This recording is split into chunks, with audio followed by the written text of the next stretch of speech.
순장이란 누군가가 죽었을 때 다른 사람이 따라 죽거나 혹은 강제로 죽임당하여 주 시신과 함께 묻히는 장례 풍습을 말합니다. 수많은 고대 국가, 아니 거의 모든 문명에서 존재했던 이 풍습은 고대 카킹에도 있었는데요. 바로 사후반려입니다. 왕이 되지 못한 왕자들이 죽으면 황천길의 반려자가 될 이성을 같이 매장했습니다. 표면적으로는 왕의 반려이지만 반려자는 사실 천민들 중에서 강제로 선택되는 게 현실이었습니다. 사후반려라는 풍습은 이젠 사라졌습니다. 하지만 아직 카킹은 신분제 사회입니다. 천민들은 여전히 천대받고 있으며 공직에 진출하는 것은 꿈도 꿀 수 없습니다. 하지만 카밀라는 유일하게 천민들을 일반인과 동등하게 고용하고 대우해 왔습니다. 이 때문에 당연하게도 천민계층은 카밀라를 압도적으로 숭배하죠. 그 압도적인 숭배와 낸 능력이 혼합되어 자발적 사후반려라는 사후낸 저주암살이 탄생하게 됩니다. 반려자들은 전원 천민 출신 경호병이며 언제든지 카밀라를 위해 죽을 각오가 되어 있습니다. 계승전이 시작되는 날만 기다려온 이들은 전원 낸 능력자이고 각 왕자의 물건을 휴대하며 하루종일 왕자를 저주하고 있습니다. 그리곤 대상자 눈앞에서 자살하여 저주 사후낸을 걸 예정입니다. 확실히 이 왕자 측은 사후낸 치트키를 엄청 선호하는 것 같네요.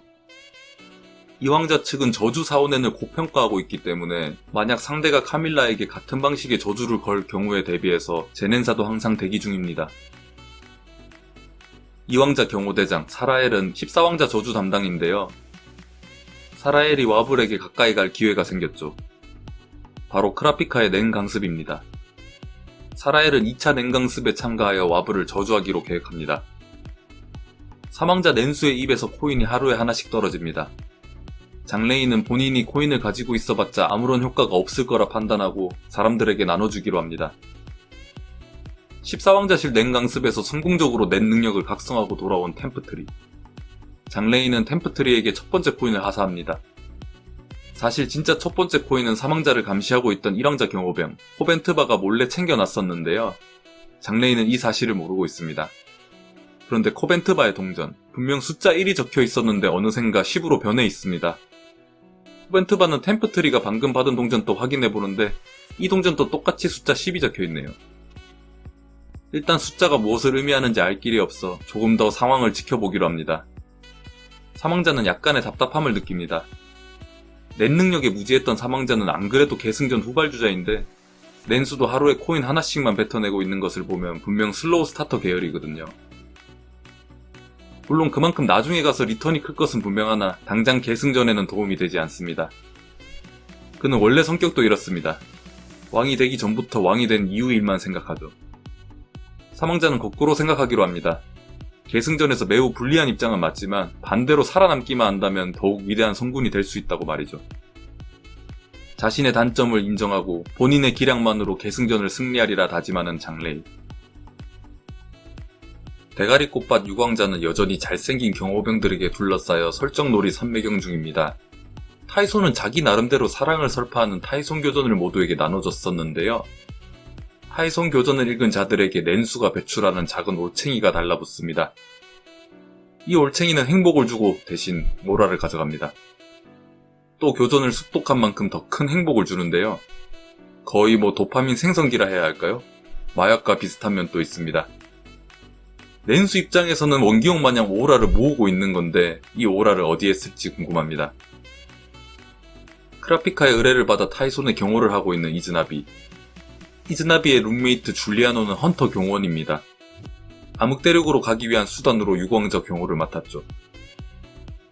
처음 줄리아노는 교전 내용이 너무 꽃밭이라 도저히 목차에서 페이지를 더 이상 넘기지 못하고 있었는데요. 교전을 조금씩 읽어나가던 줄리아노는 어느새 타이손 교전의 독실한 예찬론자가 되어 있었습니다. 6왕자의 인품 자체를 좋아하게 된 건지 행복 도파민 중독 때문인지 아니면 낸수가 가진 고유 능력인지는 모르겠으나 이즈나비가 보기엔 위화감이 느껴집니다. 낸수가 일종의 세뇌 능력을 가졌다고 보는 거죠. 이즈나비는 이 세뇌 능력이라면 국왕이 교전을 읽게 만들어 계승전을 중지시킬 수도 있다고 생각합니다. 사랑이 밑바탕이 된 세뇌 능력이라 부작용도 없을 것처럼 보이니까요. 이즈나비는 다음 만찬회 때 국왕에게 교전을 읽어달라 부탁하자고 하고 타이손 또 이를 받아들입니다. 수호용수 카초가 있음에도 불구하고 진짜 카초가 이미 죽은 것을 알만한 사람들은 모두 알고 있는데요. 엄마인 유광비 세이코도 마찬가지죠. 세이코는 후게츠의 방패막이가 없어진 것이 아쉽다고 생각합니다. 카킹이라는 환경 때문에 이렇게 된 것인지, 원래 이런 사람이어야 왕비가 될 수 있는지, 딸이 죽었는데 이런 반응이라니 세이코가 아니라 사이코 같습니다. 카초의 죽음으로 멘탈이 크게 흔들린 셀리츠. 수호용수는 반성보다는 앞으로의 계획이 더 중요하다고 말합니다. 현재 5왕자에게서 셀리츠에게 면회가 들어온 상태. 표면적으로는 셀리츠의 연주를 한 번 더 듣고 싶다는 명목이지만 사실 최면 능력을 활용해 간접적으로 암살을 도우라는 뜻이죠. 사법국의 카이자르는 이걸 역으로 활용해 상위 왕자들을 모두 독살하자고 제안합니다. 후게츠를 살리려면 상위 왕자를 쓰러뜨려야 하는 상황이라면서 말이죠. 카이자르는 중립기관에 속해 있는데 어느샌가부터 노골적으로 후게츠의 편에 서 있습니다. 셀리츠는 왜 이러냐고 묻습니다. 그런데 카이자르는 그 질문에 대한 대답으로 셀리츠에게 고백을 해버립니다. 이런 본인의 고동은 처음 느껴본다고 말하네요. 그런데 이 이야기를 하면서도 원자 시계바늘 수준의 정확한 심박음을 유지하고 있습니다. 셀리츠는 카이자르가 스스로를 조정하는 조작계 능력자라 확정하고 그의 진짜 목적이 무엇일지 생각해봅니다. 하지만 우선 그의 계획은 현 상황에서 베스트 판단. 계획대로 상위 왕자들을 암살하기로 합니다. 후게츠를 만나러 간 카초의 낸수. 후게츠는 매직업 능력이 발전해 제약들이 모두 사라졌다며 좋아합니다. 그런데 그녀의 안색이 너무 안 좋은데요.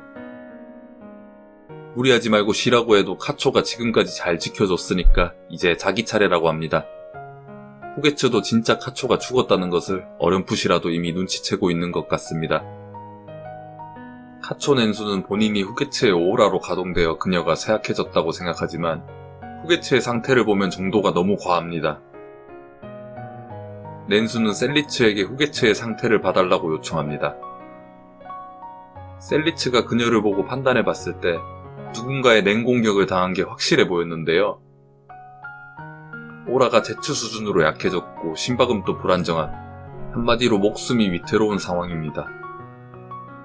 셀리츠는 냉공격을 한 자가 후게츠를 인질로 잡고 면회를 통해 교섭을 걸어올 것이라 예상, 면회자들을 만나러 갑니다. 첫 면회자는 사망자였습니다. 장레인은 플루트 연주를 한 번 더 해달라 요청하며 셀리츠에게 동전을 주는데요. 이 동전은 템프트리와 코벤트바의 동전이 10이었던 것과 다르게 다시 1이 표시되어 있습니다. 장레이의 심음을 봤을 때 후게츠를 공격한 범인은 아닙니다. 다른 내왕자의 대리인과도 면회를 했지만 그들도 범인의 심음이 아니네요. 이 상황을 어떻게 풀어나가야 할지 막혀버린 셀리츠는 카이자르에게 크라피카를 찾아가 모든 사정을 말하고 도움을 요청해달라고 부탁합니다. 후게츠를 공격한 범인이 누구인지는 연재가 더 되어야 정확히 알 수 있을 것 같은데요. 팬들 사이에서는 이왕자 경호병의 저주 암살이 유력하다고 보고 있습니다. 하지만 저주 암살도 의문점이 있는 게 이왕자 경호병들의 계획을 들어봤을 때 대상자와 거리가 멀면 절대 유효타가 안 나올 거라 생각하고 있었거든요. 그래서 반려자들은 반드시 대상자의 눈앞에서 자살하는 것을 계획하고 있었습니다. 첫 암살 타겟을 와불로 정한 것도 눈앞에 갈 수 있기 때문이었죠. 후게츠는 지금 탈출 미수건으로 조사받느라 BWO 2층에서만 머무는 중이고 이왕자 경호병과 마주칠 수는 없습니다. 만약 저주 암살이 맞다면 후게츠의 심신이 약해져 있다는 정보를 입수하고 이 몸 상태라면 원거리 암살을 시도해보자로 계획을 수정한 것이겠죠. 물론 경호병 한 명의 목숨이 소모되는 것은 맞지만 이들은 하이왕자에게 테스트 용도로 죽어도 보람을 느낄 수 있을 정도로 이 왕자에 대한 충성도가 높으니까요. 후게츠가 죽지 않기 위해선 앞으로 높은 확률로 제넨사가 등장할 것 같습니다. 그것도 앞으로의 작품을 볼 때 흥미 포인트가 되겠습니다. 헌터헌터 팬들은 한 달 전 트위터에 올라온 이 글을 보고 곧 연재 재개를 할 거라 기대하고 있습니다. 언제일지는 모르겠으나 곧 재개 소식이 들리지 않을까 하는데요. 연재 패턴으로 봤을 때 이번에는 계승전 이야기를 진득하게 할 거라 생각합니다. 어쩌면 이번에 계승전을 마무리할지도 모르겠네요. 그건 지나친 바람일 수도 있겠지만요. 아무튼 조금만 더 기다려봅시다 여러분. 이 영상으로 왕위 계승전은 마무리하고 다음 화에 마피아 이야기로 넘어가겠습니다. 시청해주셔서 감사합니다.